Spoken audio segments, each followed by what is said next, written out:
Nasrallah's death, confirmed not only by Israel, but now also by Hezbollah itself, is a massive blow to the Iran-backed group which he has led since 1992. Here now, a closer look at the legacy of Hezbollah's long-term Secretary General. The last video showing Hassan Nasrallah condemning Israel's pager attack on Hezbollah members earlier this month. Nasrallah was a familiar face on TV screens, but the fiery orator with a loyal Shia following rarely appeared in public. Nasrallah was one of Hezbollah's founding members. During his 3 decades as leader, Hezbollah became one of the most powerful paramilitary groups in the Middle East. And Nasrallah made Israel his archenemy, cementing Hezbollah's alliances with Iran and Palestinian militant groups, including Hamas. Nasrallah was credited with leading Hezbollah's war of attrition against Israeli forces occupying southern Lebanon, leading to their pullout in 2000. That withdrawal turned him into a hero in the eyes of many in the Arab world and bolstered his influence inside Lebanon. In 2006, Hezbollah fought a 34-day war with Israel to a stalemate, further adding to Nasrallah's popularity. But during Syria's civil war, some in the Arab world criticized Nasrallah for helping prop up Syrian President Bashar al-Assad. Following Hamas's October 7th terror attacks on Israel, Hezbollah began firing on Israeli positions along the northern border with Lebanon, which Nasrallah claimed would detract Israeli forces from their war against Hamas in Gaza. But as Hezbollah stepped up its cross-border attacks, Israel increasingly turned its attention to the enemy on its northern border. Israel said Nasrallah was eliminated in its massive airstrike on Hezbollah's headquarters in southern Beirut. For now, let's now speak to Laura Blumenfeld. She's a senior fellow at the Philip Merrill Center for Strategic Studies at Johns Hopkins School for Advanced International Studies, a best-selling author and Middle East analyst in Washington, D.C. Laura, what's next for Hezbollah after Nasrallah's death? Well, look, this is a game changer, but it isn't game over. I mean, after all, Israel took out the man, but not the missiles. They still have a potent arsenal, precision-guided missiles aimed at Israeli population centers. I mean, this was the storehouse of weapons that kept Israeli military leaders up at night for the past decade with night sweats. It wasn't Hamas, it was Hezbollah. So if they have some kind of succession in place, they still can really present a deadly threat to Israel. The question is who's standing and who's willing to lead given the short lifespan for their leaders. So let's get this straight. You're essentially saying that Hezbollah can continue to operate and attack Israel even after its leader and many top commanders are gone and still do damage to the nation. They certainly have the capability, and the IDF spokesman stood before his people in the world and said, look, this isn't over. We have 2 goals before this fight is finished. Number 1 is to bring our hostages home, and number 2 is to secure our borders, which means bringing the people back, the 60,000 Israeli civilians who've been displaced along that northern border. Israel's country has shrunk, significantly over the past 11 months, not necessarily because there had been a fight in the north, but because there had been a war of attrition.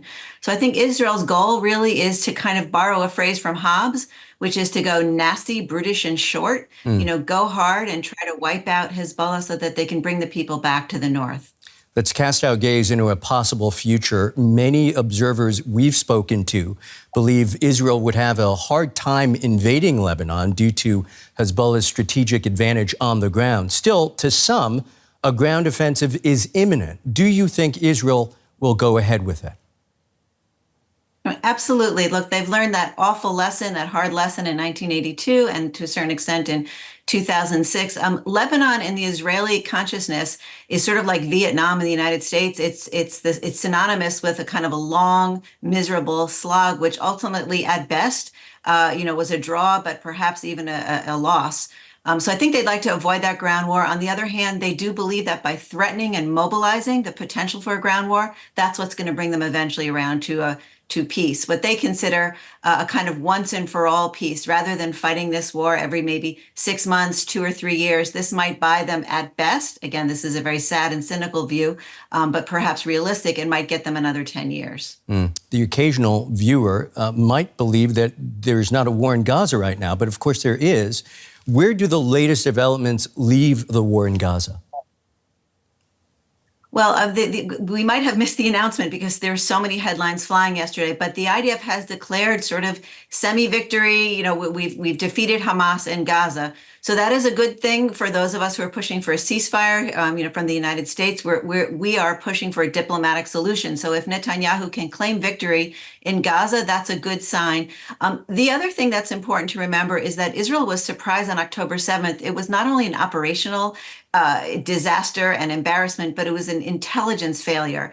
These precision strikes on leaders like Hassan Nasrallah, or before that, Ismail Haniyeh, the Hamas's leader who was visiting Iran, that's a way of reestablishing Israel's superiority on the intelligence point of view, which again establishes deterrence. So all of those kind of wins, what Israel would consider a win, and reestablishing strength, delivering the first blow, going back to what's their playbook, which is preemptive strikes, does bring us some momentum and hope that we can reach a ceasefire.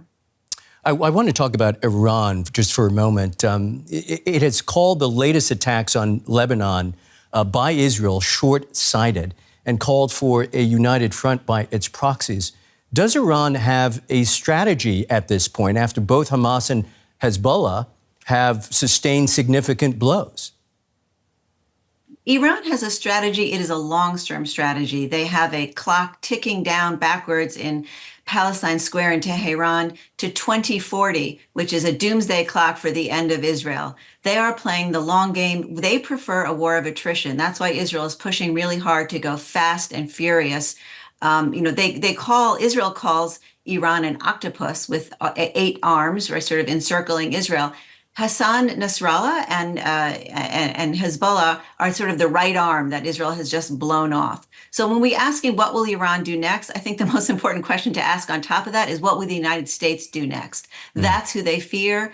Iran, the president just stood at the UN in New York and talked about opening up relations or warming relations with the West if the United States, parks their battleships outside of Iran in the waters there and sort of shows a real force of strength and power. I think that maybe we can do what we've always done in the past, 11 months, which is that one word don't of deterrence. Laura Blumenfeld, Middle East analyst in Washington, D.C. Many, many thanks for your time and your perspective. Thank you.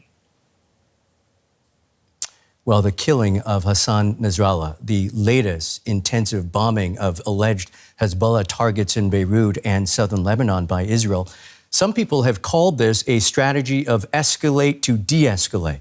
But what are the risks involved? A question I put to Hans-Jakob Schindler, senior director at the Counter-Extremism Project in Berlin.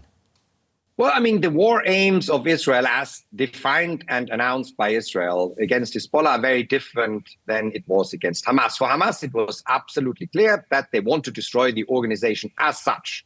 And we've seen how long they struggled to do so in Gaza for many, many months right now. With Hezbollah, the aim was always more a military aim, pushing Hezbollah back into the north of Lebanon, beyond the Litani River, to make it harder for Israel to make it harder for Hezbollah to strike Israel, or to do commando raids into Israel.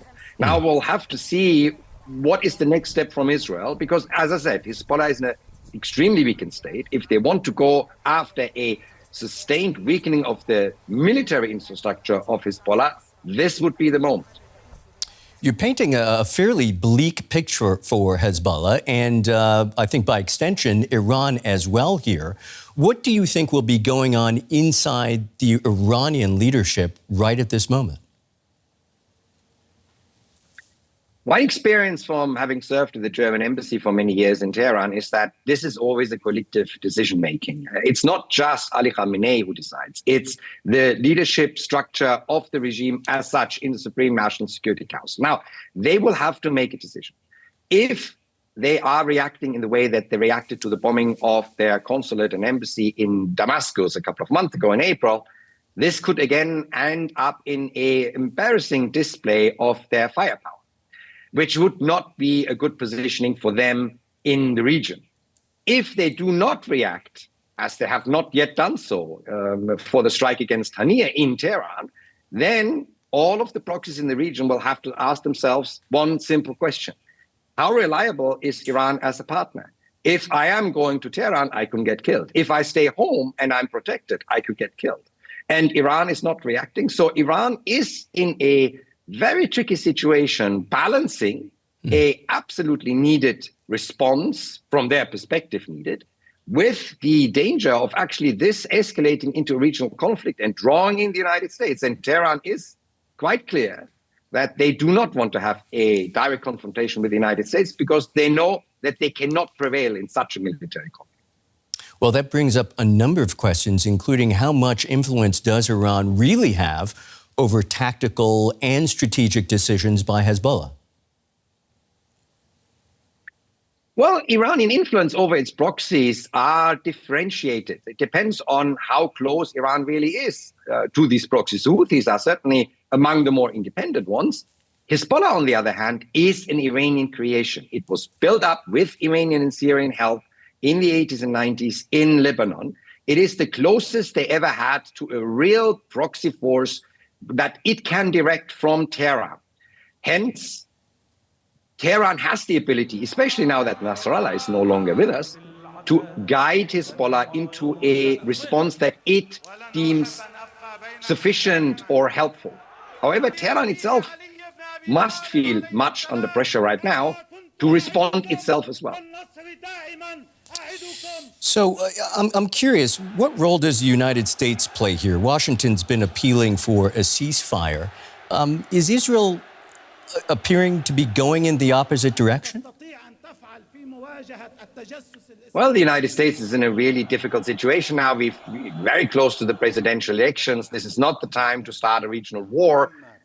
Of course, the United States, as did the French, as did a whole range of Arab countries, the EU, Germany, had called for that ceasefire, and Netanyahu seemed to have accepted it in private, but then rejected it in public. It's really hard to see how the United States could come from the moment that we are in to a more stable situation in the short term. In the medium and long term, of course, there has to be some kind of agreement or modus vivendi being found. Israel had two experiences in being in Lebanon, 18 years until 2000, from 1982 onwards, and then again during the 34-day war in 2006. Neither one of these experiences were really very, very positive in the end for Israel. So there has to be some kind of deterrence between both sides, whatever is left of Hezbollah and Israel, established, because one thing is clear: the military infrastructure of Hezbollah is weakened, but it's still a very powerful political force in Lebanon, and it is a very powerful social force in Lebanon, especially among the Shiite community. So Hezbollah is not going to disappear with the death of Nasrallah. It's weakened in its ability to operationally act, but it's still a power center. For his time and his perspective, our thanks, as always, to Hans-Jakob Schindler.